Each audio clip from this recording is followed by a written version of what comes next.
Welcome back to a further edition of Men's Inner Health with Mark Randall.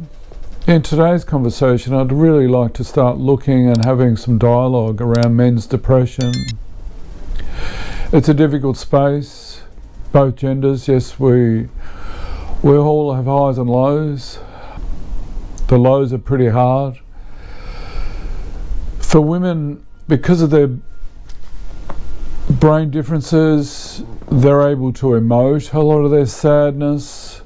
I'm wondering whether a lot of our male depression is exemplified because we simply don't know or want to learn how to express the sadness, the heaviness, the emotional heaviness that comes with the depression. We'll all have our ups and downs. Some of us have real high highs and real low lows, and how do we find a balance line, a sort of stable line where we can just go with the ebbs and flows of life? We can't always be running on 6 cylinders. There's some weeks where some days we're only going to be running on 4. But instead of being critical of ourselves for running on 4, how can we just lovingly accept that just as part of our humanness, we're not going to be always running on all 6 cylinders? The depression that men experience, they call it the black dog. Are we dragging that black dog, or are we that black dog being dragged around? Who knows? One of the things that for men, particularly when we are experiencing this stuff, we retreat to what we call the cave, the metaphorical cave. How far back in the cave are you today? When we're running on 5 cylinders, we might only be partially in the cave. When we're running on 4 cylinders, we're further back in the cave. When we're running on 3 cylinders or 2 cylinders or no cylinders at all, we're far back in that metaphorical cave. And it ain't an easy cave.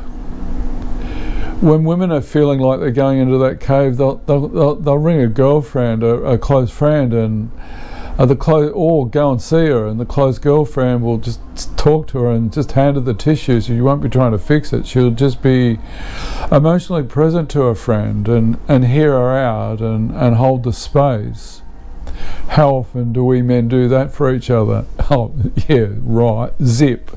Oh, come on, mate, what's wrong with you? Get over it.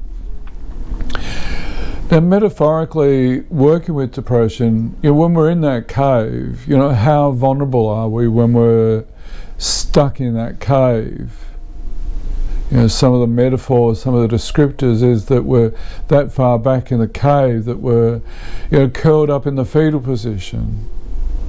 And that's how it can sometimes really feel, in that fetal position.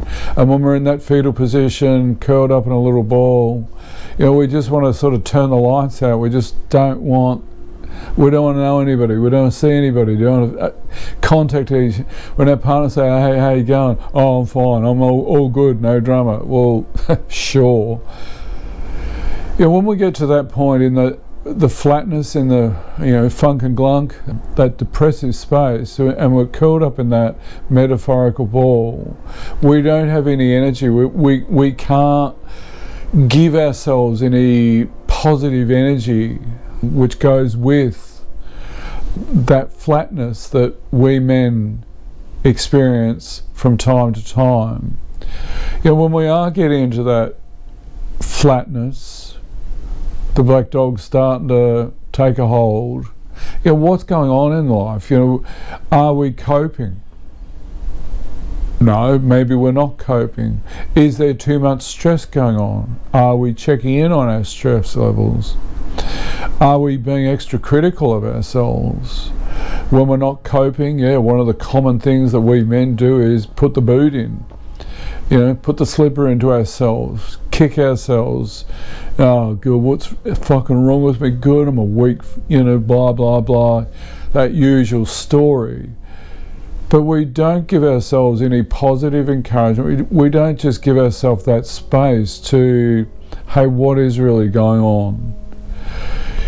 If we were to feel into the depression, that flatness, I have no doubt in my mind when I felt into mine, there's a lot of there can be a lot of sadness. It might be it might be here and now sadness, or it could be sadnesses that have been re-triggered from past events, from past traumas, from past wounds. But for some reason we men just tend to want to bottle it up. If we were to follow the natural rhythm of the body when we're sad, the sadness comes out as tears, and for some reason, yes, there's biological differences, we have more testosterone so we feel things differently, etc., etc. But when we're sad, if we start to practice surrendering into the sadness and feeling into it, we might actually start expressing the emotional pain, might start releasing it. The tears may come out. Nobody has to see that. I would hope that we could trust our partners enough that we could perhaps allow that sadness to come out and be appropriately expressed. Giving space, having acceptance, we are going to have our highs and lows. We can't not always be on a high. Yeah, being on a high feels good and we all want to stay in that zone. But how do we come into a deeper appreciation that sometimes we're just not going to cope? We're going to get overwhelmed. When we're getting overwhelmed, our analytical 2 + 2 = 4 brain, measure twice, cut once brain, it ain't adding up. And that makes it even worse. What's wrong? I can never get this right. And again, back into funk and glunk. When we're not coping, how do we have an acceptance that sometimes we're just not going to cope? How do we have acceptance that we're just going to run on 4 cylinders? How do we cut back when we're running on 4 cylinders?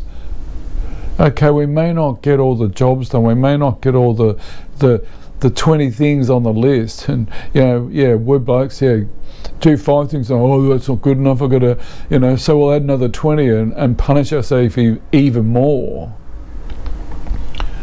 Being with our flatness, how do we begin to start caring from a different perspective? How do we start owning it? How do we start honouring it and start caring? If we saw one of our children are flat or down, that beautiful father in us, he'd go up to that child and hold the child, care for the child if they're young enough or even if they're old enough. We'd be present to them, we'd listen to them. Yes, we might have a tendency to try and fix the problem, but rather than fix the problem, how do we just listen?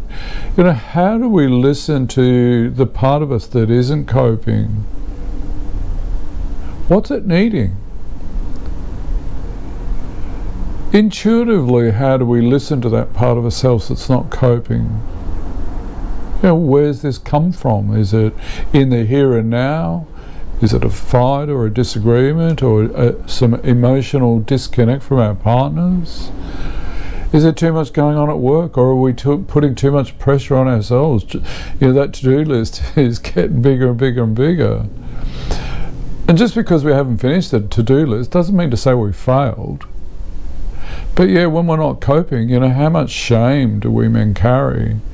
How do we let go of the shame and just accept that from time to time we aren't going to cope? Be gentle and enjoy.